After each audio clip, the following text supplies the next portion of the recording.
Family Matters. Welcome to your show, the show that is meant to help you handle whatever goes in your homes, either between a husband and a wife, between a mom and a child, between a dad and a daughter, even between a grandparent and their daughters or sons-in-law. Family Matter is an open forum. Occasionally I invite speakers like the coming couple weeks, but I also sometimes I choose a topic based on questions that came to me throughout the week. Throughout the link that you have or the QR code, you can send me anonymous questions, which I will never know who you are or where you come from. And I will do my best after prayers to answer your questions. The topic I chose today was based on some questions I received over the past month. My husband and I do not have anything in common anymore. Many of us may sound this very familiar. When we got married, we all had a lot of compatibility. We shared many things. We like to hear music together. We want to walk together. We want to read together. We want to go to the beach together. Want to visit some couples together. But after years have come, he wants to go out, she wants to stay home. She wants to shop, he wants to read. She wants to listen to a certain type of music, he hates that music. She wants to plant, he wants to hike or run. After a while, they don't talk, and everything sounds like standing still. And all of a sudden, we have become strangers in the same house. We are living together, but we are hardly talking. There may be a news flash. Did you pay the bill? Did you take care of the car mechanical issue? Did the kids study? Did they have a shower? Are you going tomorrow to the liturgy? But no real intimate discussions. And we come to a point of what we call frozen marriage. And all of a sudden we start finding we're not compatible anymore. And the things we shared 5, 10, 15, 20, 30 years ago when we got married are not there anymore. We thought we are compatible, but now we are opposites. And sometimes the opposite rebel. They go in different directions. But my job today is try to make the opposite attract.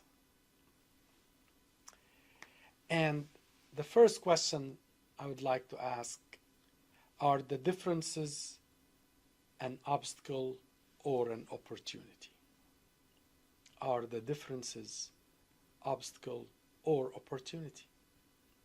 Many of us will think that the differences between us are becoming an obstacle, that we'll never be able to cross path and join again and become talking parrots or talking parents or partners.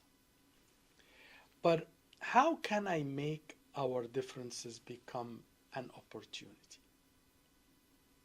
One of the things I would like to bring up, a lot of us have brought home and allowed things to creep into our marriage. And that made the distance wide and wider, and we became far away from each other. One of the things are electronics.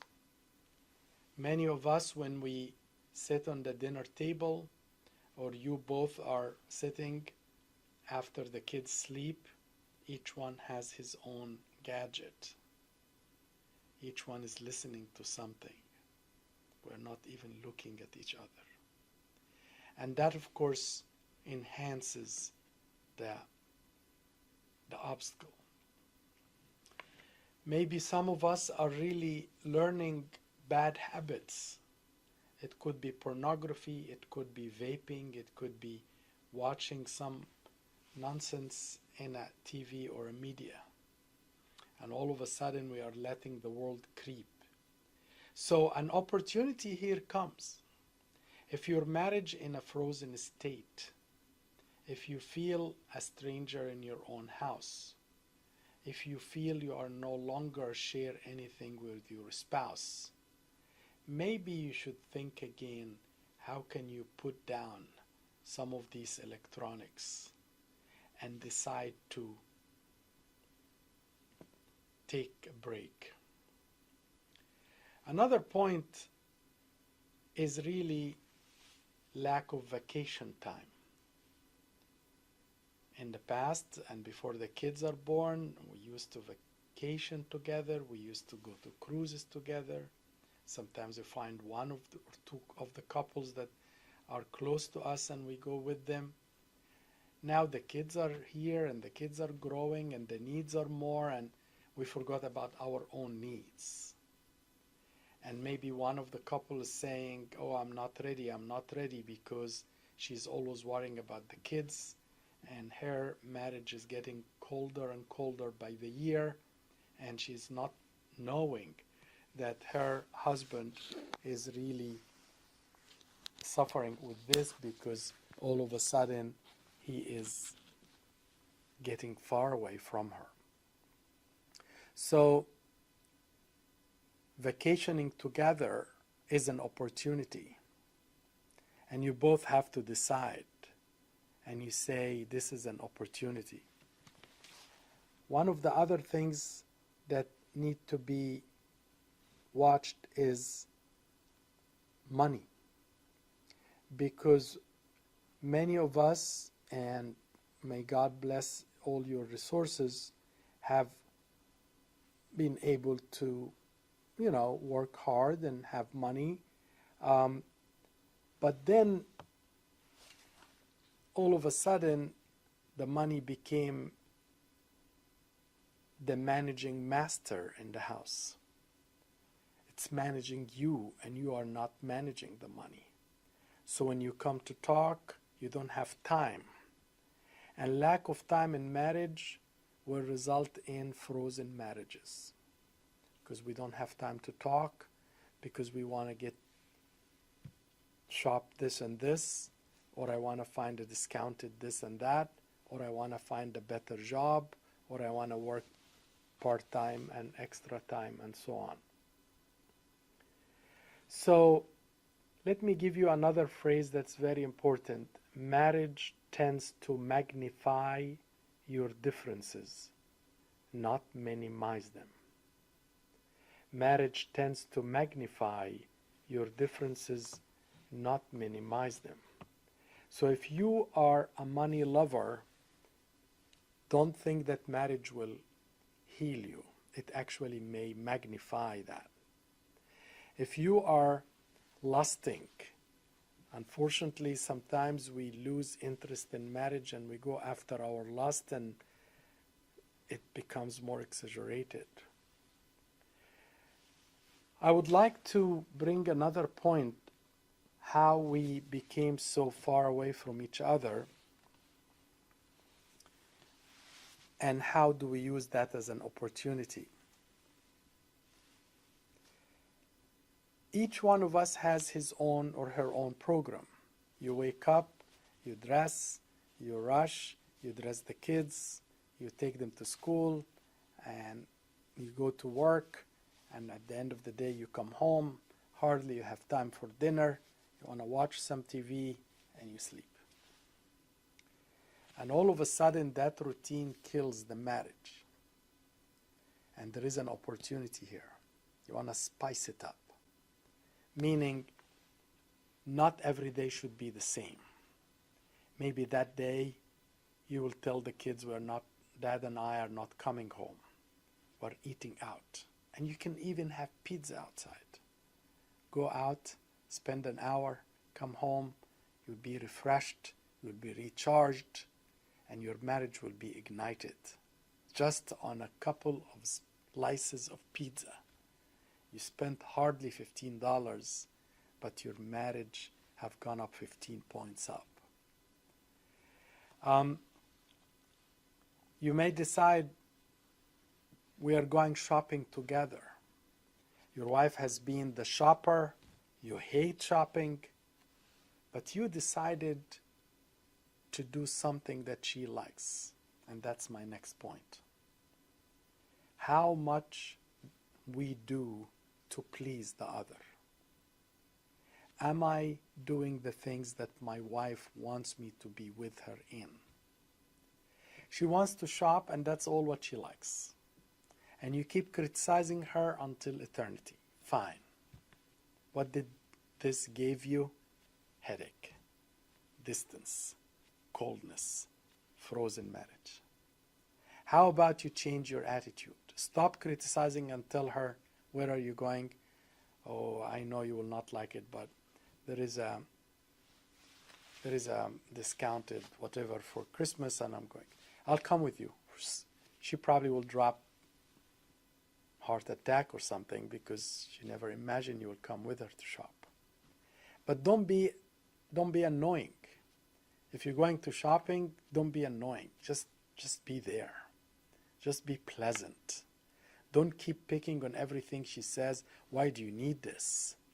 You have 3 of those. What kind of color is this? That's too expensive. Just please give her a break. You finally went out. Because if you do annoy her, you actually broke in one of the final strokes because she was waiting for you to go out with her and you finally did, but when you came, she prefers that you never go anymore.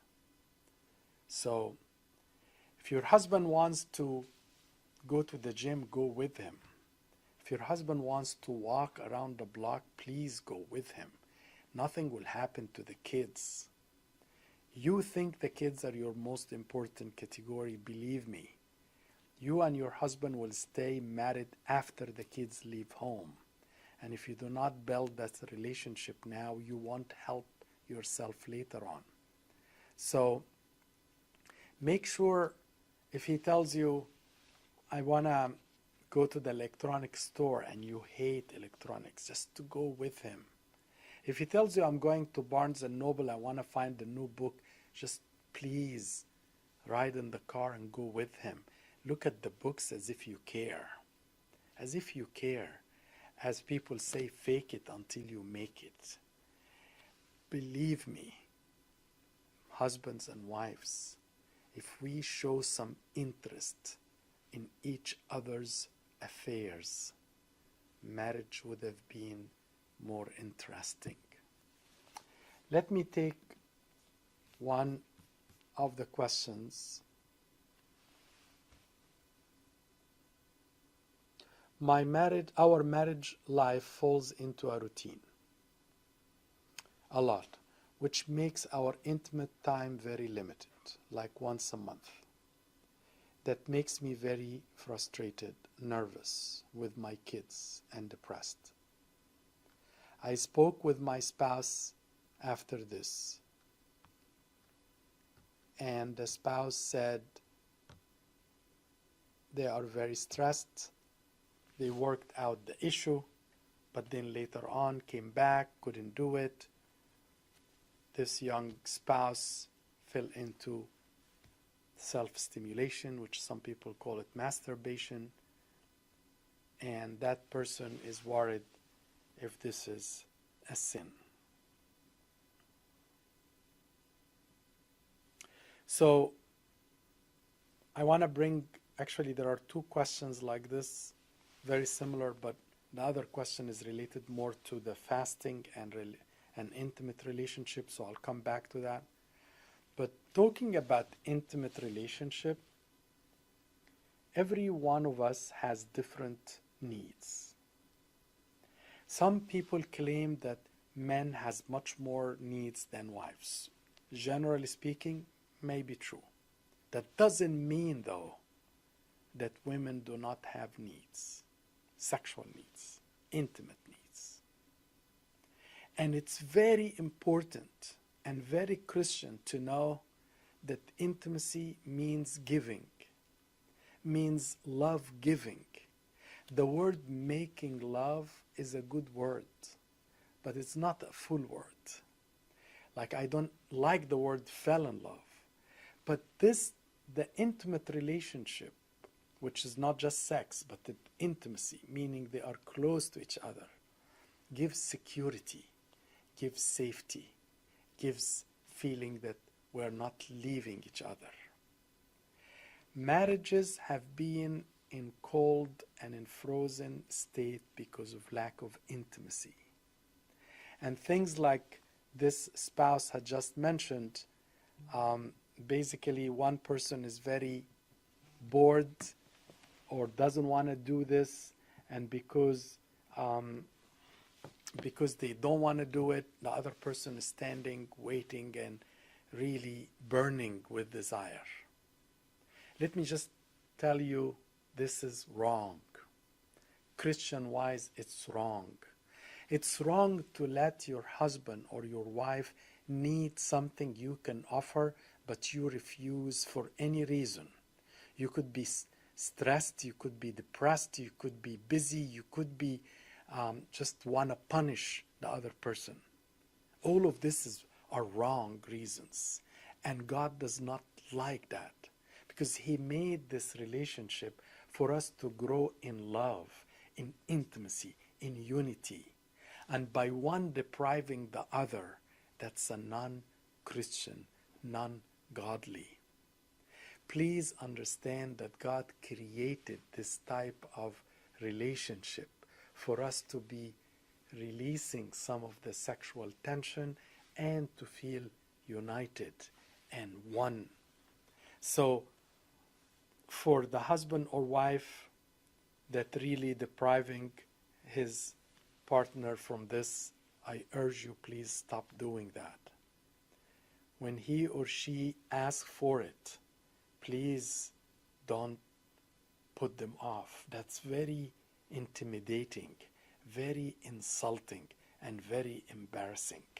And by the way, you don't have the right to do that. You don't have the right. Because as St. Paul said, the husband has the authority over the wife's body, and the wife has authority over the husband's body. There is another question regarding intimacy. And basically, this person is saying that one of the two, and I'm trying not to give the gender to be applicable to everybody, but the person will understand whom I'm talking about, that spouse goes to liturgy during Lent every single day, six days a week. And this person refuses to have intimacy, number one, because of Lent, number two, because, of course, liturgy. And the other person is burning, needing this. Let me tell you what St. Paul said, because this is not right. This is not Christian. 1 Corinthians 7, do not deprive one another except with the consent for a time, that you may give yourselves to fasting and prayer and come together again, so that Satan does not tempt you because of your lack of self-control. 3 things here. Number 1, do not deprive, meaning that's a right.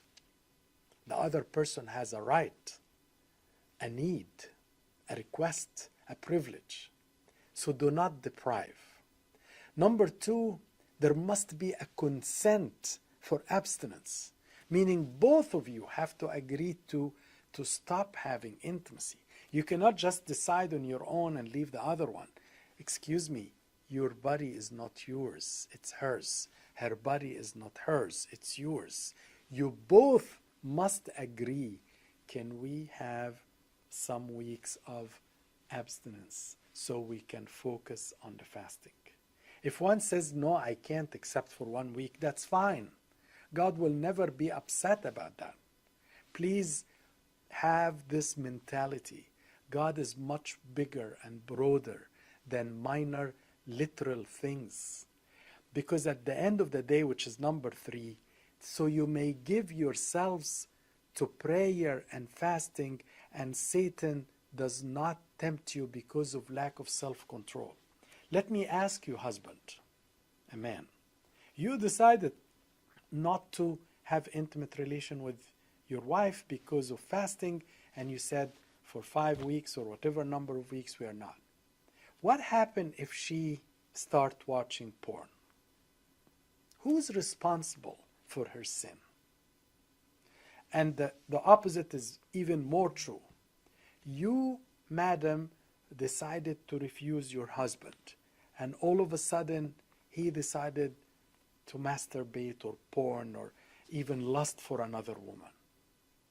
He is being tempted for lack of self-control because you did not help him. Fasting and prayer with a consent of abstinence must be done through the consenting of both parties, not one, because you do not have your own, but authority she has over you and you have over hers.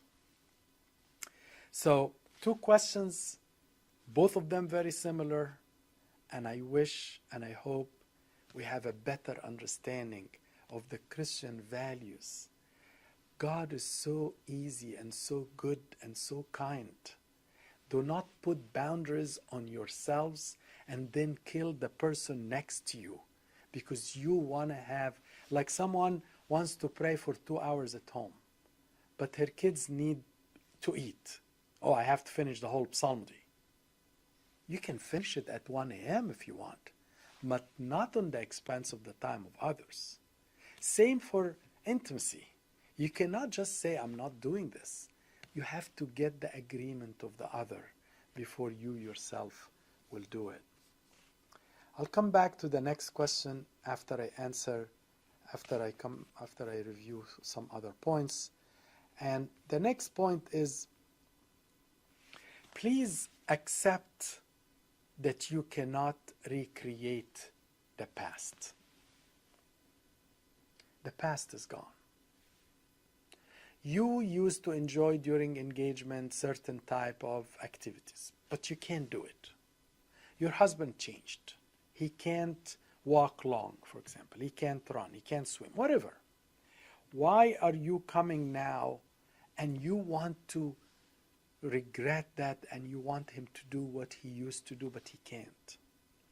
Live the moment, because every phase in your life has a different enjoyment. And if you decide how to use it right, you will find yourselves, you are not stuck in a frozen marriage.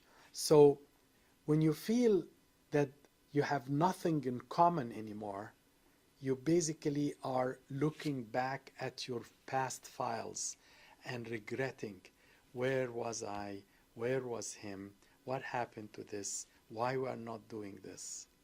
But there are things you can do now maybe you were not doing in the past.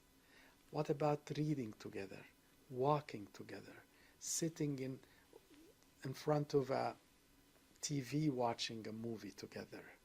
These things, the togetherness, bring us back and makes us become more interested in each other.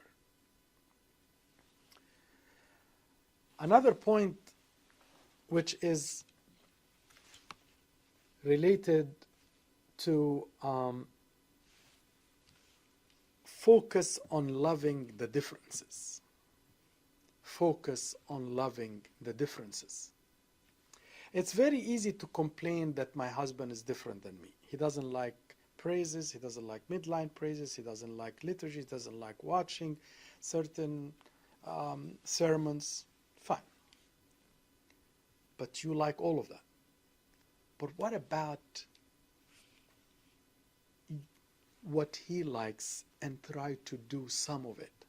Maybe you are overdoing it. You are doing an hour of praises and an hour of sermon and 2 hours of liturgy and I know what else.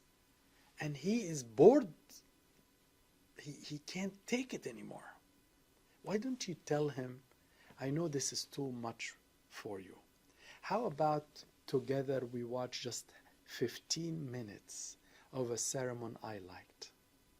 And then stop. Don't try to be greedy and tell him, let's watch more. If he wants, he can tell you.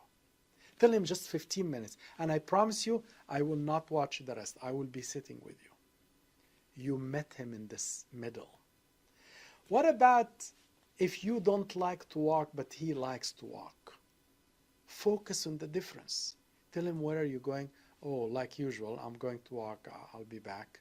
And he has a tall face because he knows that you don't like it. He said, oh, no. Give me a minute. I'm putting my shoes. I'm coming with you. He would be so pleased. What's going on? And walk with him 10 minutes. He would be so pleased. He may talk, he may not talk, but just next to him makes a difference. Focus on the differences. He wants to stay home and watch TV or read a book, and you want to go out. Don't go out every time. Focus on the difference. Love the difference.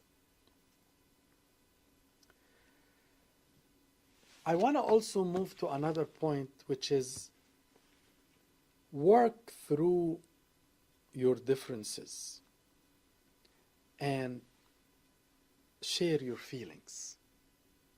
One of the things I like about the question that one of the brothers or sisters just sent is saying, I told my spouse that I need this. And I love that. I love it when we open our hearts and humble our minds and come close to each other and say, what happened to us? Why are we growing apart? Why are we not talking as we used to? Why don't we spend some time together? Why can't we have a dinner out? Doesn't have to be very expensive.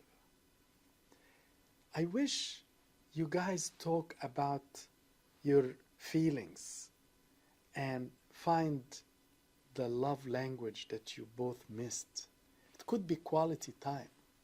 After years of marriage, a lot of the languages fade, but the quality time stays.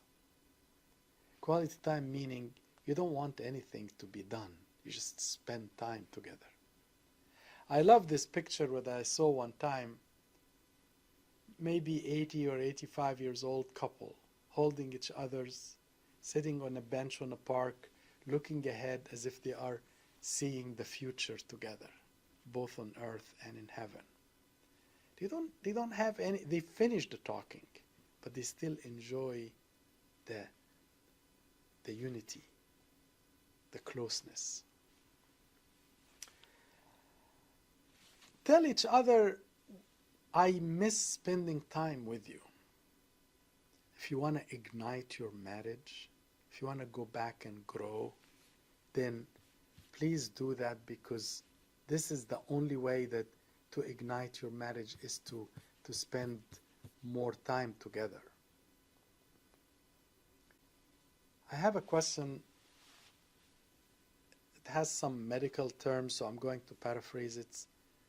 Some lady, a young mom who has an 8-year-old child, but she cannot fast at all because of some sort of a medical condition that her insulin is very high, so if she fasts, she will faint. So she has to eat, and she cannot do that in the days of liturgy, and her daughter is asking. I'm going to summarize my answer to you. Number one, there is nothing wrong if you are sick and you must take something before liturgy. That does not mean you broke your fasting. Believe me, God is much more merciful and kind and broad-minded than us. You think He is not aware that you are sick. You think He will punish you because you ate before communion and He knows that you cannot not eat. Come on, He is a Father. He is a Father. But after all, there are also something called glucose tablets. Ask your doctor to prescribe it for you. It's a very high sugar concentrated tablets that you can suck. So you don't have to really eat a meal. I don't want you to enjoy breakfast before going to liturgy. That's wrong. But if you take something to avoid your sugar coming down, certainly that's acceptable. For your daughter, I think you should explain to her, 8-year-old is not very young anymore. Tell her mom has a sickness that if she does not take some sugar, she will faint. And I don't want to make a scene in the church and faint, so I'm going to take a candy on my way to the church. Thank God you are not, darling, you are not sick, so you can fast for a few hours. And one day you will fast even the full day on Holy Friday. Unfortunately, I wasn't given that blessing. But tell her that you are not happy with this. Tell her it's not because of that you are enjoying the breaking the fast, but rather, if it's up to you, you wish to fast more and more. Another question. My in-laws gather every Sunday after church and my kids get to play with their cousins, which is nice. My brother-in-law never goes to church. He is married to a non-Coptic lady who got baptized, who now comes to church regularly with her kids, and he does not. Wow. Anyway, my kids always ask why he doesn't go to church. He has atheist concepts that I don't like. He always imposes in his discussion, can I tell my kids to avoid their uncle? Number one, let me tell you one thing. I'm very proud of this lady, his wife, your sister-in-law. Number one, she was baptized. Number two, she's staying with your husband even though he drifted. Number three, she comes to church and brings her kids to Sunday school. Number four, she sticks to your family. This is an amazing woman, and please tell her that. Now, your brother drifted and became, I'm quoting you, has atheist concepts. This is a big spectrum. I don't know which part is he. A lot of people who claim there is no God, they had an issue in their lives. And I wonder if you as a sister, you could find out. It could be he's angry at God from something. It could be because he was unfairly treated in life. If you can find this, it's very easy to make that kind of atheist into an amazing, faithful man. Number two, your brother needs to be attended by someone who knows how to talk to a man who needs to be convinced, especially if he is well scientifically studied and he reads a lot of books and like that. Now, regarding your children, I think your children need to know that, darlings, your uncle is passing through a period in his life that he is doubting God's presence. At this point, I am praying for him, and I want you to pray for him as well so he can come back. I prefer you tell your brother, I love you dearly and you are always welcomed in my house, but I urge you and I oblige you not to discuss your issues in front of my children.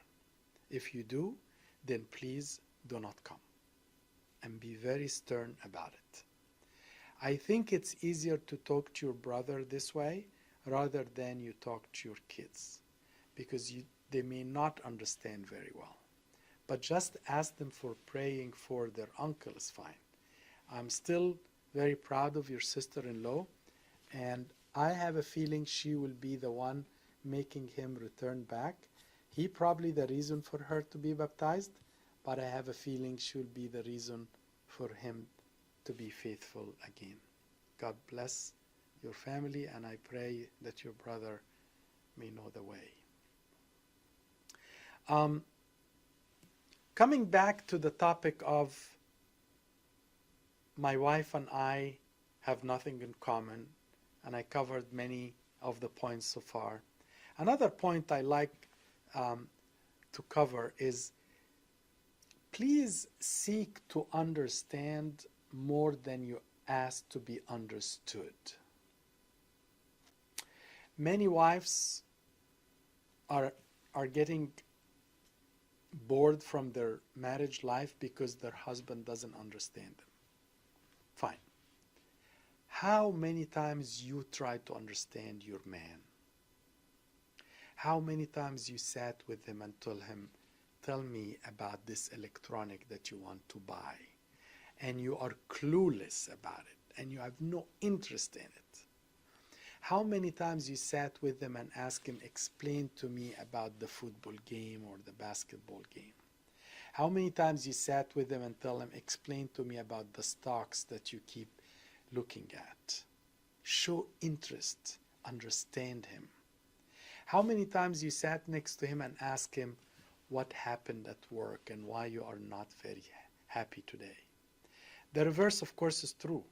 How many times as a husband you told your wife, where did you buy that dress from? It looks very nice on you. How many times you asked your wife, tell me about this type of meal, how did you cook it? Try to understand more than you keep asking to be understood. Believe me, if you try first, you will be understood next. Another point, please find common interests and work them up and strengthen them. And the more you strengthen your common interest, the more your relationship will be boosted. So remember, many of us, when we grow into our marriage and your kids are grown and they are in teenage or even older and they don't need you every hour of the hour, you will find yourselves that you want to find something together to do. It could be a book, it could be a movie, it could be a service. And this is my second point. One of the things that unite us together is God. I have been speaking for 40 minutes now, but I want you to understand God has an interest in uniting you from the moment you walked the aisle many years ago into the church. And since then, He has been trying to hold your hands together with a third hand covering you both. Now, one of the most important common interests, serve together. Just tell him, let's go to a soup kitchen together. Saturday morning, we'll go for an hour, we'll come back. And you will never imagine how much closer you will be.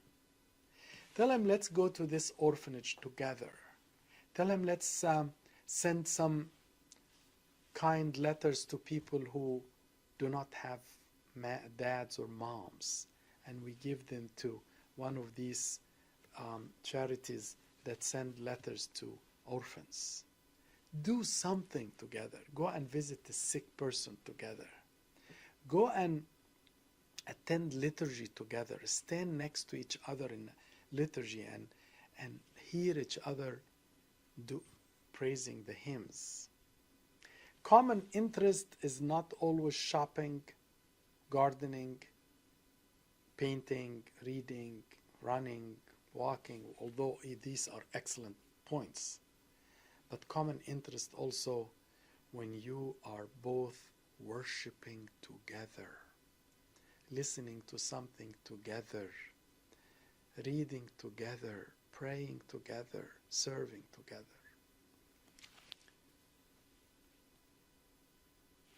Another point is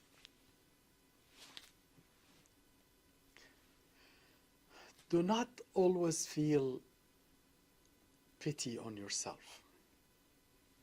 Don't keep saying, I wish I could Don't keep regretting and don't keep bringing the past. You will feel sad and you will not improve anything. Many ladies listening to me today are doing this. They look at their husbands and they wish they had a different man. Not literally, but the man they got married to many years ago is not the same man watching TV now. Don't keep looking at the past.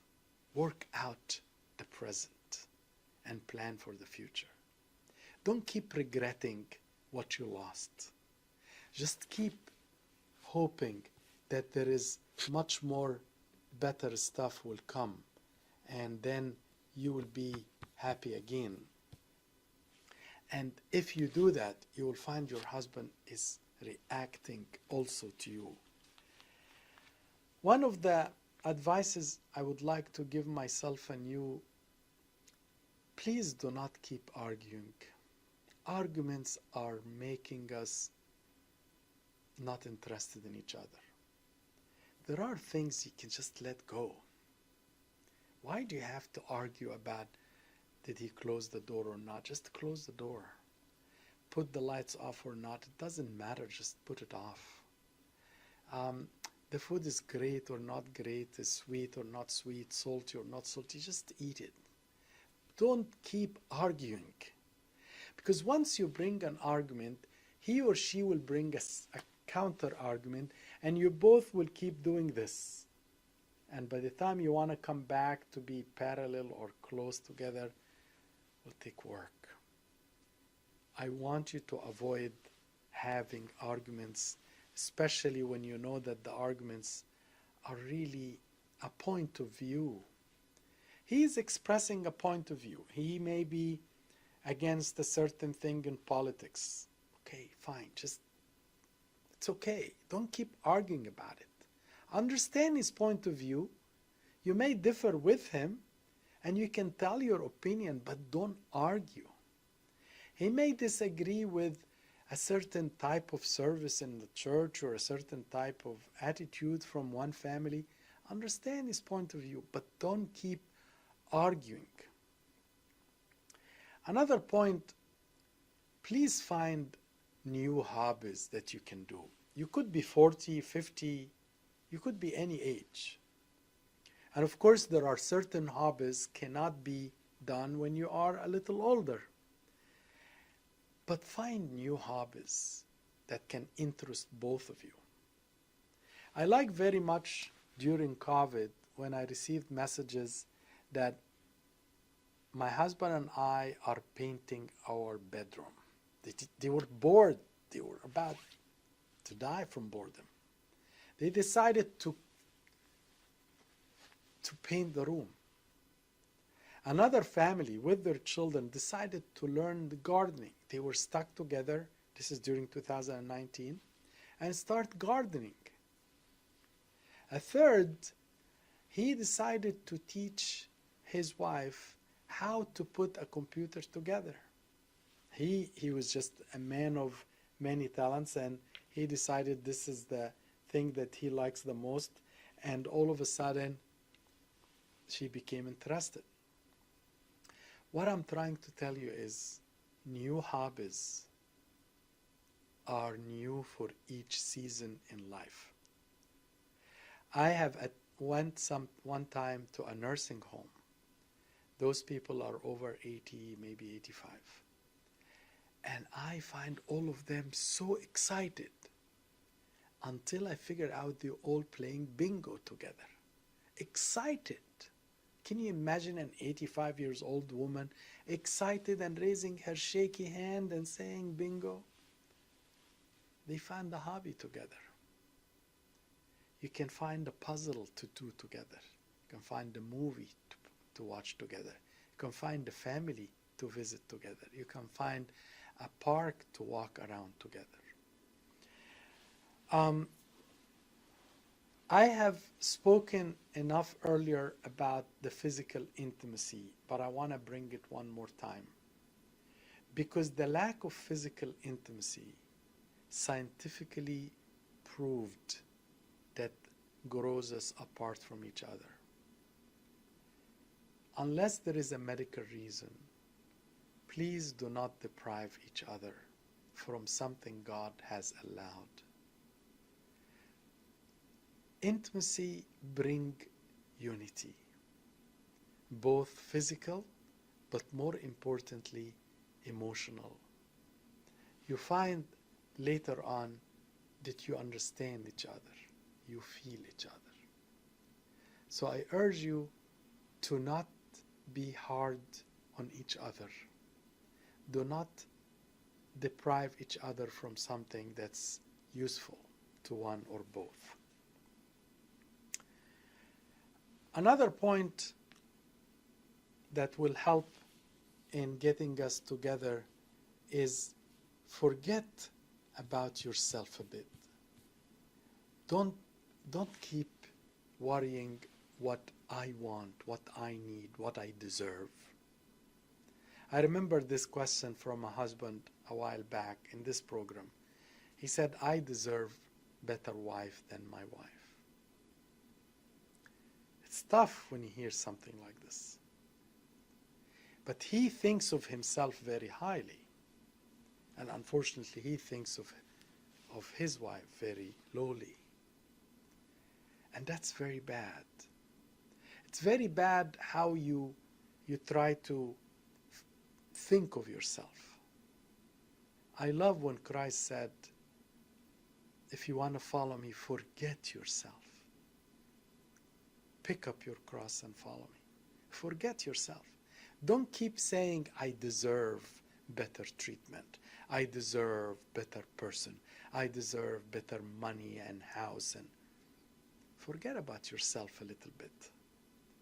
I'm not saying ignore your needs, but I'm saying try to look for the betterment of the whole place rather than just your own, because you will find yourself able to help others. And if you read in 1 Corinthians 15, it says, love does not seek its own. Love does not seek its own. Love gives rather than it takes. Don't keep going in a beaten path. And I mean by that, you have tried something and it didn't work, but you keep trying it. Like you tell him, I want you to watch a movie with me. He hates movies. So stop asking for this. It didn't work before. You tell him, I want you to go shopping with me. And he's not going. Fine. Find something else and tell him, come with me. I'm not saying he should have not come. I want him to go with you. But until he likes that, just choose a different path. Don't keep going on the same beaten path you have done. The same beaten path of language as well. Some of us like to put down our spouses by criticizing, minimizing, humiliating, hurting, embarrassing. All of these words, all what it does, a lot of resentment and a growing apart. And at the end of the day, this person feels very lonely in his or her marriage, and they feel there is nothing in common. There is an American word says, shake it up a bit. And shake it up a bit, although it may have many slogans, but I mean it here, don't continue the routine all the time. Maybe one time say, I'm not doing dinner, we're ordering from outside. And just spend time together rather than you are trying to do everything again. Maybe you want to take your husband in a different, tell him, this is my present to you, that tonight we're going to a Broadway show or a theater or something.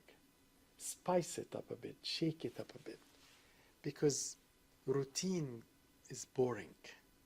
And the more routine you do, the less excitement you will have. I want to summarize what I mentioned so far so I can complete or end this episode. Um, we are talking about if my husband and I do not have anything in common anymore. And I mentioned there are many reasons for that. Could be because you're getting bored, you are depriving yourselves from intimacy, or your husband or your wife. Maybe because you always feel bad about yourself. Maybe because you are arguing and criticizing your husband or wife all the time. Maybe because you have your own hobbies and don't like to share it with your spouse. And many of the corrective guidelines will work around that by, for example, find the hobby that you can both do. Share a problem together. Feel each other's suffering or pain or stress. Be intimate. Spend time together. Open up and say what's wrong with us, what happened to us. Many of these corrective advices, I'm sure you have known it before, and many of you may have lost interest or became desperate. I just want to end by saying, the Lord who had united you by putting you together with crowns in your head some years ago is the Lord who wants to hold both hands together and walk you towards eternity. So don't push his hand away. Work with him, because when you work with him, you will unite you and your wife or husband and the Lord. I hope you enjoyed this episode from our show, Family Matters. I will be honored if you continue sending your questions so I can prepare for coming weeks. May God bless. Thank you.